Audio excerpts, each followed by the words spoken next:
Shrooms, boomers, mushies, spicy serotonin, even. Whatever the hell you want to call them, magic mushrooms have recently made an impressive comeback to the public eye with a newfounded, almost worldwide acceptance, and most importantly, changes in legality, allowing research to once again be conducted legally.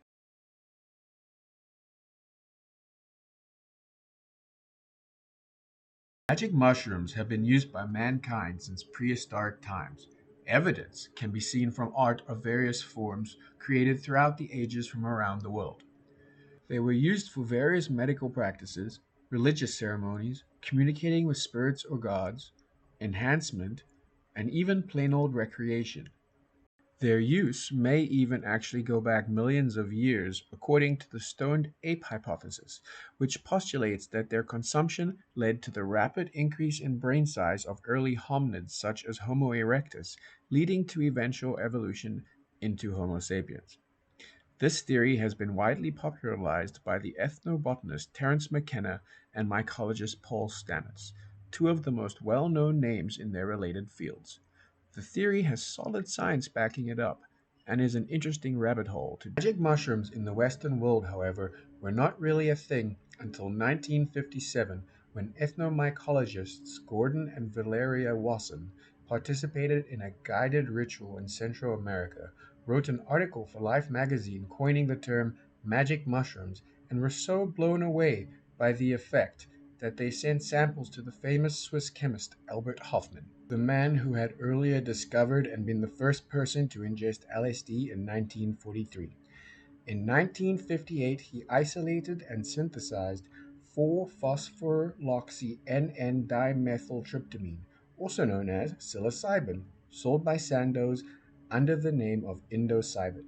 A Harvard professor named Timothy Leary saw the article by Wesson and started up the Harvard Psilocybin Project using pharmaceutical grade psilocybin on students and prisoners to see how they could be used to help solve emotional issues or traumas. Due to various controversies, however, Leary ended up being dismissed from Harvard and the program dismantled. In the 60s, psychedelic use exploded and became a literal symbol of the hippie movement and anti establishment counterculture. When the government cracked down on it, they cracked down hard on its symbologies with the Controlled Substance Act, which unfortunately included psychedelics and magic mushrooms, really catalyzing the supposed war on drugs.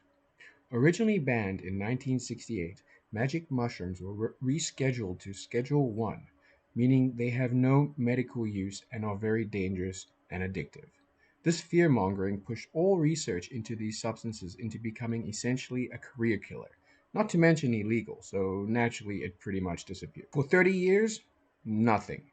Then in 1997, a study from the University of Zurich showed that psilocybin increases brain activity, which led to research showing it had pain-killing properties, for example, and research into psilocybin slowly started up again.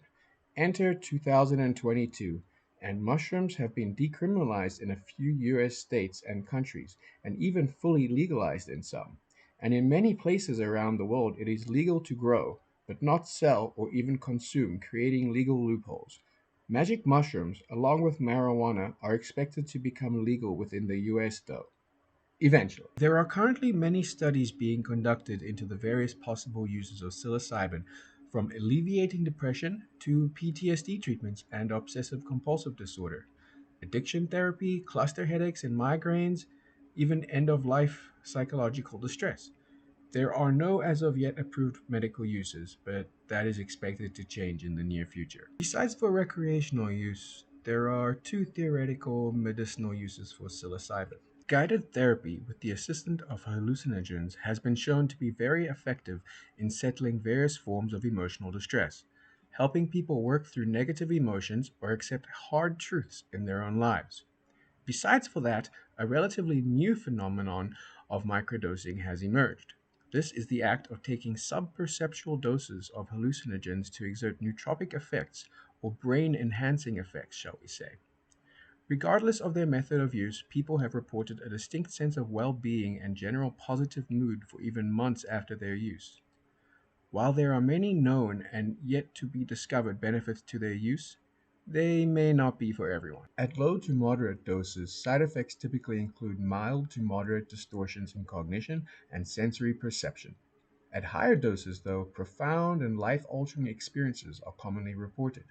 They are often described as having a mystical quality. Unlike psychedelics, drugs of abuse, such as cocaine, methamphetamine, or heroin, for example, strongly stimulate the brain's dopamine system, which is critical for their habit forming potential. The ability of psychedelics to act primarily on the serotonin system is thought to be important for their unique subjective effects and non existent habit forming potential. Magic mushrooms are known to cause nausea, yawning, feeling relaxed or drowsy, an introspective experience, shift of perspective, nervousness, paranoia, panic, hallucinations, and possibly even psychosis. The definition here is a bit blurry, though, and defined by one's end goal. If you are microdosing, then the classical hallucinations and perspection shift would be an unwanted side effect. If one is undergoing guided therapy, however, then they would be the desired state, and the side effects would be the symptoms such as stomach upset, nausea, confusion, anxiety, headache, and high blood pressure, for example, that are caused by the required higher dosages. A note of caution should be taken for those who have never ingested them before. Start slow. Certain people, for varying reasons, simply cannot take the effects. Although their brain will still probably gain many of the non subjective benefits, unless they are unlucky enough to have a seizure, the perceived effects will be so strong that it is simply not worth it. Extreme mania, psychosis, even full blown schizophrenic episodes and seizures can come from the wrong dose to the wrong person.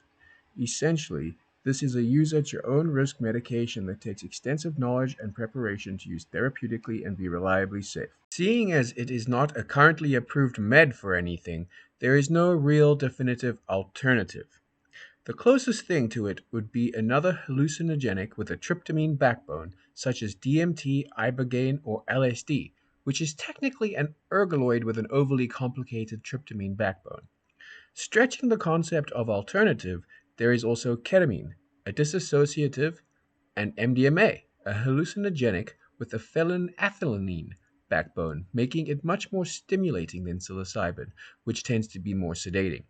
While all three function very differently and even act on different neurotransmitters, the end result that one perceives is comparable and can be similarly used and molded in a clinical setting or even microdosing for the advanced user. Psilocybin, although not a psychedelic itself, is the prodrug to the tryptamine hallucinogenic psilocin. Psilocin itself is not stable and rapidly oxidizes. Psilocybin, however, is much more stable, oxidizes at a much slower rate, and is converted into psilocin by the liver upon ingestion. Serotonin is also a tryptamine, and structurally, serotonin is very similar to psilocin. It is the difference of only two carbon atoms and four hydrogen atoms. All of them are actually related to the amino acid L-tryptophan. Interestingly enough, L-tryptophan supplementation actually raises one's tolerance to all psychedelics. Anyway, their chemical structures are very similar, and they even bind and are agonists at the same 5-HT2A serotonin receptors. Once ingested, psilocybin is very quickly converted to the active psilocin through dephosphorylation in the acidic environment of the stomach, and more slowly upon binding to the protein alkaline phosphate, which acts as an enzyme and catalyzes the reaction throughout the blood, intestines, and kidneys. The phosphate group on psilocybin is highly polar, and with multiple sites for hydrogen bonding, the compound is pretty soluble in water, meaning that although they can just be eaten, it can also easily be extracted in teas with just hot water, for example. Psilocybin is a water-soluble compound, but then when the phosphate group is cleaved off through dephosphorylation becoming a hydroxy group, it becomes psilocin, which is a lipid-soluble compound. Psilocin is now pumped through the body in the bloodstream, eventually ending up in the brain. The now lipid-soluble psilocin is able to freely cross over the blood-brain barrier where it can easily work its magic. Binding to those same serotonin receptors, psilocin acts as what is considered a classical hallucinogen. It creates what is known as neuronal avalanching. This domino effect of neurological changes creates a feedback loop of neuron activity and neurotransmitter release. As individual brain networks destabilize, it creates a sort of global network across the brain, bolstering communication between brain structures. Professor Matthew Johnson of Johns Hopkins University likens this to an orchestra. Generally, the brain has separate areas that act as different musical groups that play independently of one another. Psilocin acts as the conductor, communicating the flow between regions that are usually rigidly compartmentalized from one another. Fun fact, they perform the exact same function in the plant kingdom. The mycelium network helps plants and trees to convey messages, nutrients, and electrical impulses to one another, much like between the structures in our brains. Okay, so let's connect some of this together here. Psilocybin is an easy to absorb, water soluble tryptamine that converts into the hallucinogen psilocin in the acidic environment of the stomach when ingested through the action of dephosphorylation when binding to the enzyme alkaline phosphatase. Both psilocin and serotonin are very similar tryptamine indoles that bind to the same receptor. Psilocin exerts strong antidepressant effects since, in part, it mimics the action of serotonin. It creates a flood of neurotransmitters that enable fluid communications between the various constructs of the brain, allowing for neurogenesis, alternative perspectives, thought connections, thinking outside of the box, enhanced creativity, as well as its classical hallucinogenic effects at higher doses. It is currently being investigated for a myriad of uses such as depression, PTSD, and various addictions, but has not received any current approvals as of yet.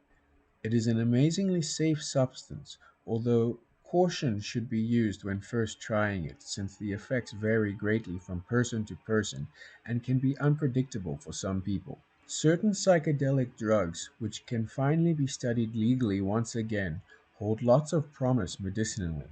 MDMA, LSD, psilocybin, ketamine, and I would assume others are being seen in a different light these days. From a different perspective, I guess. Most things in the world are hype.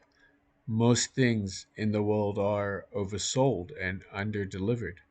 But in my experience, sex, music, and psychedelics deliver. They are actually better than advertised. Terence McKenna.